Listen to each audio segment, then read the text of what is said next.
everyone, welcome back to my channel. I am Shiza, a second year student pursuing bachelor's in occupational therapy at Padunip, New Delhi.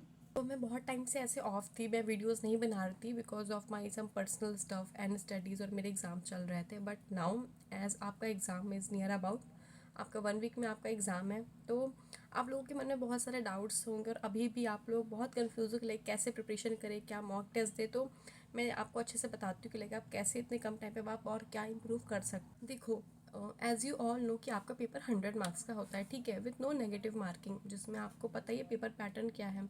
बहुत से बच्चे पूछ रहे थे like English कहाँ से करें, जीके कहाँ से करें. तो देखो यार, मैंने अपने टाइम पे ना जीके और इंग्लिश पे फोकस नहीं करा था, क्योंकि ट्रस्ट में वो 10 मार्क्स के आ रहे हैं. जीके का सिलेबस बहुत वास्ट होता है, आप जो प्रिपेयर कर रहे ज़रूरी नहीं है वो आज आप कितना प्रैक्टिस करोगे.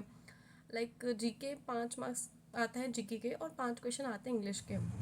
बट जो आपके हाथों पे है दैट 90 मार्क्स, जो 90 क्वेश्चन फ्रॉम पीसीबी, आप उस पर अपना अच्छा कर सकते हो.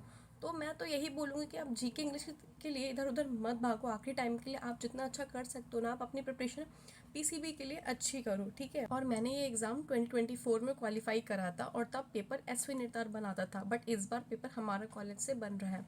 तो आप देखो, एक चीज़ ये भी समझो, धीरे धीरे ना लोग नीट से बीपीटी पे एडमिशन ले रहे हैं, तो जो नंबर ऑफ़ कैंडिडेट्स है ना वो इंक्रीज़ हो रहे हैं, जिसके वजह से जो कंपटीशन है ना वो बहुत ज़्यादा इंक्रीज़ हो रहा है. मेरे टाइम पे बहुत न्यू न्यू था तो इतना कंपटीशन नहीं था.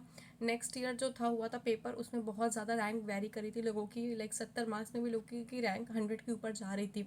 तो इस बार जो है ना आपका कंपटीशन बहुत ज़्यादा, तो आपको प्रिपरेशन बहुत ज़्यादा अच्छी करने की ज़रूरत है, क्योंकि 99% कैंडिडेट्स नीट वाले ही आते हैं और इस बार तो और भी डबल हो जाएंगे, तो हर साल बच्चे बढ़ते ही रहेंगे.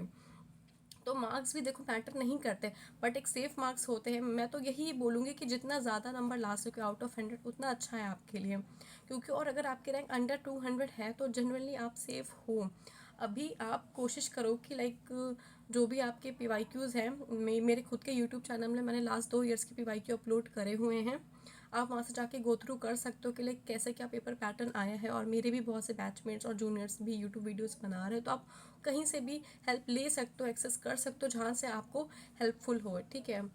और आई वुड से कि प्लीज़ बायोलॉजी केमिस्ट्री तो बहुत ही अच्छे से करो, क्योंकि वो जनरली इजी आते हैं. पेपर का पैटर्न मॉडरेट ही रहता है, कोई एक स्पेसिफिक सब्जेक्ट है कि वो क्वेश्चन थोड़ा सा घुमा के या टफ कर सकते हैं, बट ओवरऑल नीट के कंपैरिजन ये पेपर बहुत ज़्यादा ईजी होता है. केमिस्ट्री में आपके ऑर्गेनिक रिएक्शंस होते हैं, आप वो करो. और फिज़िक्स में बेसिक फार्मूलाज पढ़ो, बेसिक कॉन्सेप्ट करो. बहुत हाई फाई नहीं करने की ज़रूरत है, लेकिन स्ट्रिक्ट टू बेसिक. आपका अगर बेसिक कॉन्सेप्ट क्लियर है तो आप एग्ज़ाम अच्छे से क्लियर कर लोगे. और देखो, अगर नेगेटिव मार्किंग नहीं है तो ये आपके लिए अच्छा है, तो आप इस चीज़ को अच्छे से यूटिलाइज़ करो. और कई बार होता है लाइक जीके इंग्लिश में आपका तुक्का भी काम आ जाता है. और मैंने अपने टाइम पे मेरे जो भी, मैं नीट की प्रिपरेशन कर रही थी, तो मेरे जो भी टेस्ट और मॉक पेपर्स होते थे मैं उन्हीं ही सॉल्व करती थी. फिजिक्स में मैंने सिर्फ सारे फॉर्मूलाज रिवाइज करे थे, और मैंने 12 का पोर्शन ज़्यादा रिवाइज करा था as compare to 11 with reference to physics. Organic reactions पढ़े थे. और बायोलॉजी तो आप अगर नीट की प्रिपरेशन कर रहे हो तो आपकी बायोलॉजी तो वैसे भी अच्छी होगी, ठीक है. इतना तो है कि आप बायोलॉजी तो अच्छे से कर ही लोगे. तो मेक श्योर करो कि आपके बायो और केमिस्ट्री तो बहुत ही अच्छा कर आओ, ठीक है. फिजिक्स थोड़ा बहुत, लास्ट ईयर थोड़ा फिजिक्स का पेपर टफ था, हो सकता है इस बार केमिस्ट्री कर दी या फिर बायोलॉजी कर दे, यू नेवर नो, ठीक है.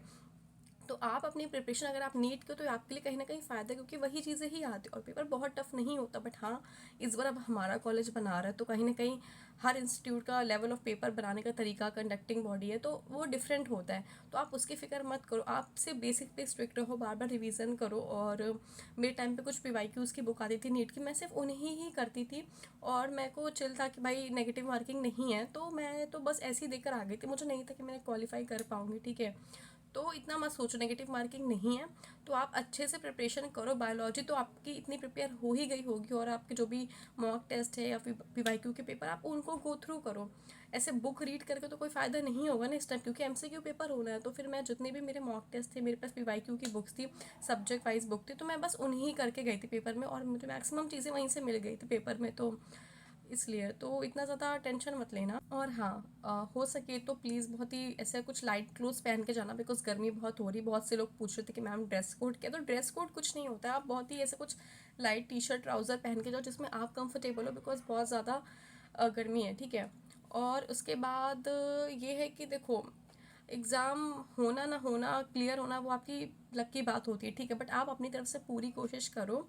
आपके जो भी आप नीट की प्रिपरेशन करो उसके जो भी आपके PYQ की बुक है या फिर आपके पास मॉक टेस्ट है, मैंने अपने यूट्यूब चैनल पे SV नेतार के लास्ट ईयर के CET के PYQ डाले, आप उसे पूरा गो थ्रू करो, आपको आइडिया लगे कि लाइक कैसे कैसे क्वेश्चंस आते हैं।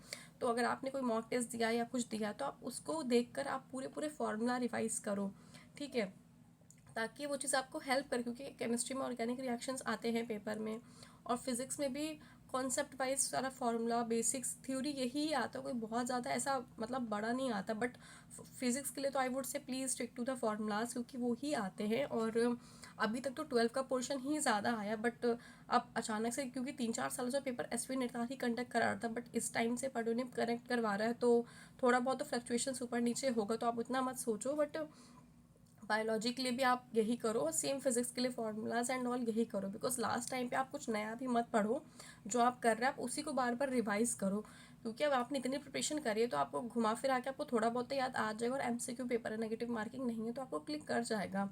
तो इतना पैनिक नहीं होना है, और अच्छे से प्रिपरेशन करो, और अगर कोई डाउट हो तो फिर आप पूछ सकते हो। फिजिक्स के लिए तो मैं वही बोलूँगी कि जो भी आपके पास बुक है, मेरे पास तो एक फार्मूला की बुक थी, ठीक है, तो मैं और सारा कॉन्सेप्ट लिखा हुआ था, तो मैं अपना सारा सब कुछ मैं उधर से ही पढ़ती थी, मेरा सारा कॉन्सेप्ट और फार्मूला गो थ्रू हो चुका था, क्योंकि पेपर में ना डायरेक्ट फार्मूला बेस्ड ही क्वेश्चंस आते हैं, तो फार्मूला अगर आपके अच्छे से क्लिक है ना आपके माइंड में, तो आप अच्छे से ईजिली क्वेश्चन सॉल्व कर लोगे, ठीक है।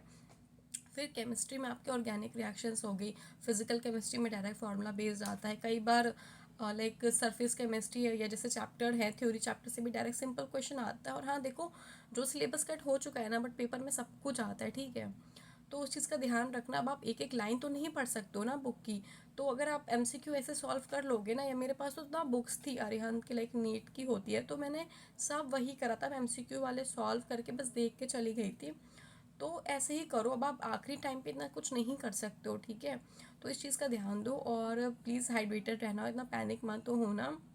और देखो कहीं ना कहीं कंपटीशन तो बड़ा है, तो फिर रैंक वगैरह भी बहुत डिफर करेगी, बट अभी आप इसका बिल्कुल भी मत सोचो, जो अभी आप जैसे प्रिपरेशन कर रहे हो जहाँ से भी कर रहे हो ना, आप उसी चीज़ को बार बार रिवाइज करो, ठीक है, एग्ज़ाम के पहले अब आप कुछ नया मत पढ़ो, ठीक है।